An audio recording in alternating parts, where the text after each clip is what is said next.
final question that I picked out. This one, I really took my time to craft out what I'm trying to say. This question is about what is the greatest lesson that you learned this year? It was quite difficult for me to decide on what's that one that I wanted to share because I didn't want to make this video too long. One lesson that I learned, it's to never say things that you don't believe that is true. So I'm not saying that you walk around projecting your truth and being extremely blunt and direct to everyone. I think that the world is going to be quite a horrific place if anything that is done too much and it's not done with a very considered thought behind it. I used to be that person that would be very careful with how I say it because it might hurt the person. Maybe it's to protect myself. Sometimes I also ask myself, like, should I be truthful or should I just not say it or treat it as a white lie? It's always been like a conflict in my head. This was in the past.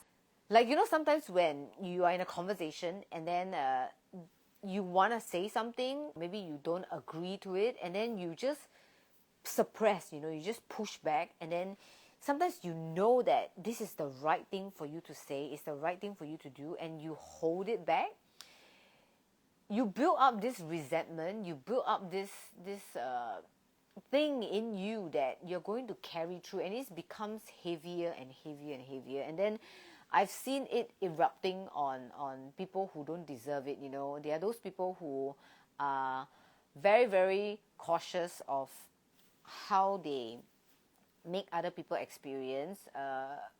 You can call them people pleasers. I used to be a people pleaser. I tend to do or say things in order for the other person to not feel uncomfortable, or to at least tell myself that, oh, you know what, I've said the thing that the person want to hear, and then I can feel good about myself. But actually I don't.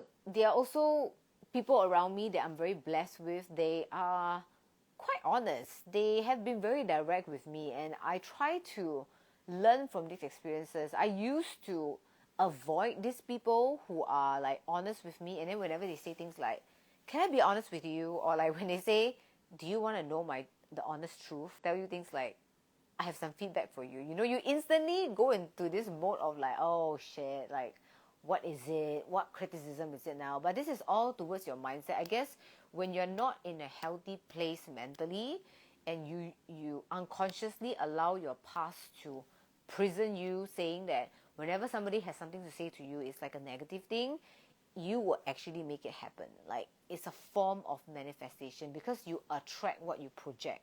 So if you didn't do anything wrong, if you see from a perspective of, oh great, actually somebody is going to come and give me feedback and I know I can learn from it, it just changes the entire vibe and narrative of like, most probably you're going to get a negative feedback, because oftentimes it's not. Oftentimes it's just priming yourself. It's just a shift of mindset of what is being said to you.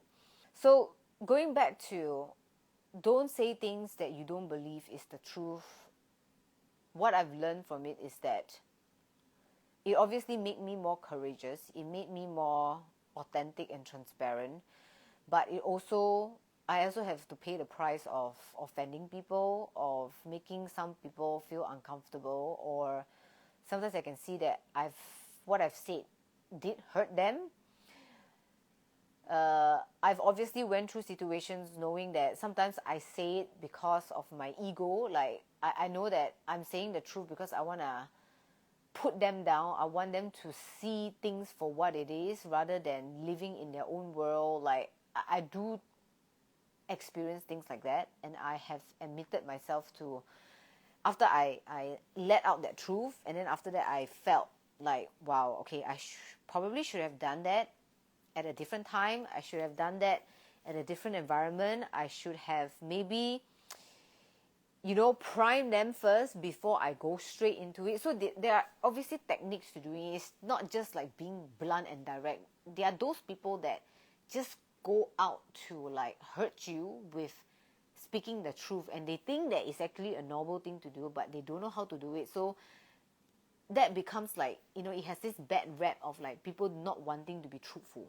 It cannot be anything good, right? Even though people say things like, oh, you know what, I don't think they are ready for the truth. And yes, I agree. There's a place and time to do that, but if you can sense that you are holding on to the truth for yourself, that is not a good thing. It means that you are, it could be many things, but one of the few things that I can think about is some people, they don't tell the truth because they feel like they are going to face the consequence more than the person that is actually going to hear the truth.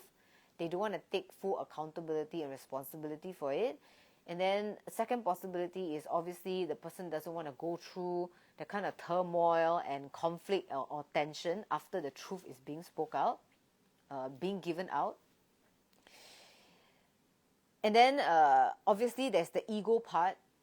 I know this is something that I've experienced, is that, you know, I have something to say that I believe that is true, but I don't say it because it puts me in a position where I don't want to be in later. So it's like, it's kind of like going back to not wanting that responsibility, you know. And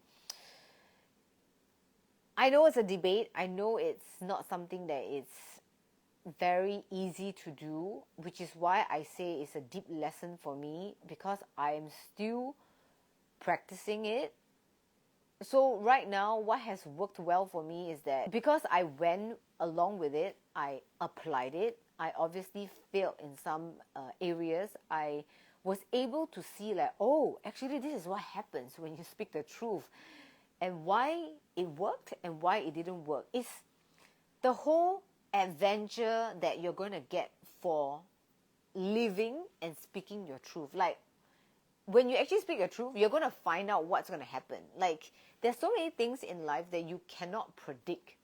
So life becomes so boring and lifeless, literally, when you're like in control. Like, okay, you know what, maybe I don't speak the truth because this is going to happen. You kind of like predict, like take control of what's going to happen, which, yes, in some cases is extremely important, but living or speaking your truth is going to help you to find out what's going to happen, right? Also, some people kind of need to do it in a slower approach, a more softer approach, not straight at it. So this is one approach that I have done it, because I went ahead with it and I have seen what damage or what it could do. But there are also instances where I free up myself because I spoke my truth, and then it actually helped the situation. Things actually got better. I actually have more authentic connection with someone. I actually don't have this resentment or this tension that I feel with whoever that actually I think is worth me telling them the truth. I think this is what Simon Sinek said, you know, like, there's a time and place to be honest, to be truthful.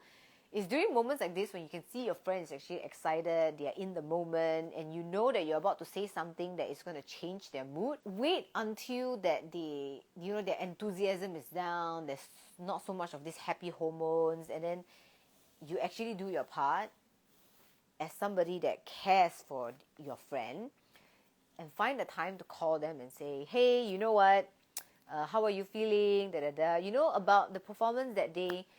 This is something that I think Simon Sinek spoke very well about, and it has helped me because I've applied this in many areas of my life. Speaking my truth, knowing when to speak my truth, and not carry this resentment with me, because not carrying this resentment also impacts the people that I care around me. It's helped me socially, personally a lot, because when I don't have this baggage or this resentment, you know, I don't suppress these things that I have, I'm able to be more authentic and seamless with the connection that I have with other people. Anyways, guys, I hope that this is not too intense. If it's intense, hopefully you learn something, and I'll see you in the next video. Bye.